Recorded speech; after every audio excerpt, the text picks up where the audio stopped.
दोस्तों कहते हैं जिसमें जीने का जज्बा होता है, मौत भी उसे आंख मिलाने से डरती है। आज के वीडियो में हम आपको एक ऐसे शख्स की कहानी बताने जा रहे हैं जो कि एक पहाड़ की दरार में 6 दिनों तक फंसा रहा। यहाँ तक कि जब उसे अपनी मौत सामने दिखने लगी, लेकिन उसने अपनी हिम्मत नहीं हारी और वहां से बचकर निकलने के लिए एक ऐसा तरीका अपनाया जिसे सुनकर ही आपकी रूह कांप उठेगी। जी हाँ दोस्तों, आज का वीडियो एक ऐसी सच्ची घटना पर आधारित है जिसे देखने के बाद आपके अंदर जीने का जज्बा कई गुना बढ़ जाएगा। तो इस बहुत ही मोटिवेशनल वीडियो को पूरा जरूर देखिए और हाँ, चैनल को सब्सक्राइब करना ना भूलें। दोस्तों यह कहानी है एरन रॉलस्टोन की, जो कि एक मैकेनिकल इंजीनियर और मोटिवेशनल स्पीकर है। इसके साथ ही इन्हें हाइकिंग की भी काफी शौक है और अपने इस शौक को पूरा करने के लिए यह अक्सर ही दूर दराज के इलाकों की खोज में निकल जाते हैं। ऐसे ही 26 अप्रैल 2003 को एरन अकेले ही अमेरिका के उटाह राज्य के एक दूर दराज के पहाड़ी क्षेत्र में ट्रैकिंग के लिए चले गए। वहां जब ट्रैकिंग कर रहे थे तब उन्हें एक पहाड़ी में एक दरार नजर आई। उन्होंने उस दरार में जाने का फैसला किया और वो धीरे धीरे उसके अंदर उतर रहे थे कि तभी पहाड़ के ऊपर से एक पत्थर उनके ऊपर गिरने लगा और फिर वो पत्थर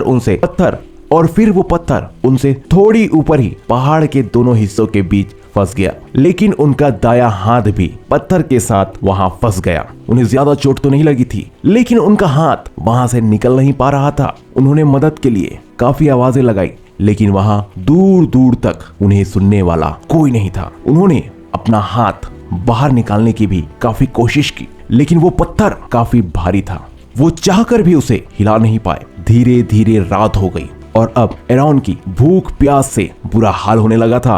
उसके पास केवल 350 मिलीलीटर पानी था और खाने का भी बहुत कम सामान था। एरन ने अपना कैमरा निकालकर अपनी हालत के बारे में बताते हुए वीडियो रिकॉर्ड किया। इसके बाद उन्होंने अपने बैग में से सारा सामान बाहर निकाला।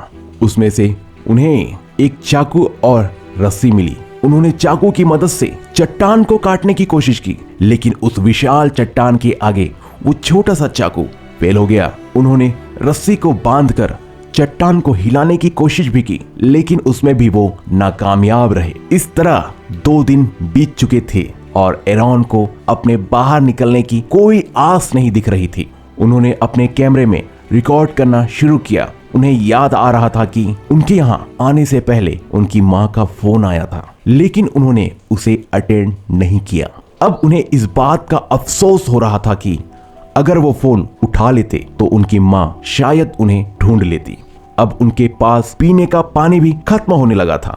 ऐसे में उन्होंने अपनी यूरिन को बॉटल में भर लिया ताकि जिंदा रहने के लिए वो उसे पीकर अपनी प्यास मिटा सके।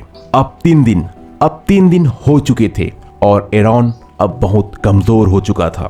ऐसे में उसे अजीब अजीब भ्रम भी होने लगे थे। तब उसके दिमाग में एक ख्याल आया, अगर वो अपना हाथ काट ले तो यहाँ से निकलना मुमकिन हो सकता है। लेकिन यह काम आसान नहीं था। उसने अपने चाकू से हाथ काटने की कोशिश की, लेकिन चाकू में इतनी धार नहीं बची थी, इसलिए उनका यह प्लान भी फेल हो गया। अब एरन को अपने बचपन से लेकर जवानी तक की सभी बातें याद आ रही थी। उसे अपनी माँ और पापा की याद भी आ रही थी। उसने वीडियो रिकॉर्ड कर कहा कि माँ, पापा, मैं आपसे बहुत प्यार करता हूँ।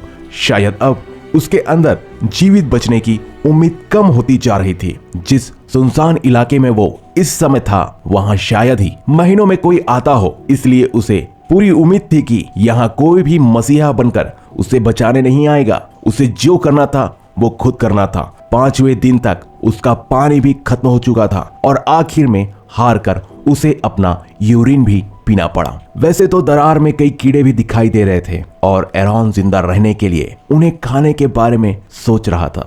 6वें दिन की शुरुआत के साथ ही एरन को बेहोशी छाने लगी। अब उसके शरीर में बिल्कुल भी हिम्मत नहीं बची थी। उसने वहां पत्थर पर अपनी बर्थ डेट और अपना नाम लिखा और वाइड में अपना हाल रिकॉर्ड किया। इसके बाद उसकी आंखें बंद हो गई, लेकिन तभी उसे किसी शक्ति का एहसास हुआ और उसने अपनी आंखें खोल दी। उसने अपने चाकू को उठाया और उसकी नोक को हाथ में तब तक घुसाया जब तक वो उसकी हड्डी तक नहीं पहुंच गया। इसके बाद उसने अपनी हड्डी को तोड़ दिया और अपने हाथ को शरीर से अलग कर दिया। ये सब करने के लिए उस समय ना जाने कहां से एरॉन में हिम्मत आ गई और इस तरह उसका हाथ पत्थर से आजाद हो गया। फिर एरॉन किसी तरह दरार से बाहर आया और वहां भी 4 घंटे भटकने के बाद उसे एक परिवार मिला जो शायद हाइकिंग के लिए आया था। उसने उन्हें बचाया और मदद को बुलाया। थोड़ी देर में एक चॉपर वहां आया जो उन्हें हॉस्पिटल ले गया और इस तरह एरॉन के जानलेवा भयानक 127 घंटों का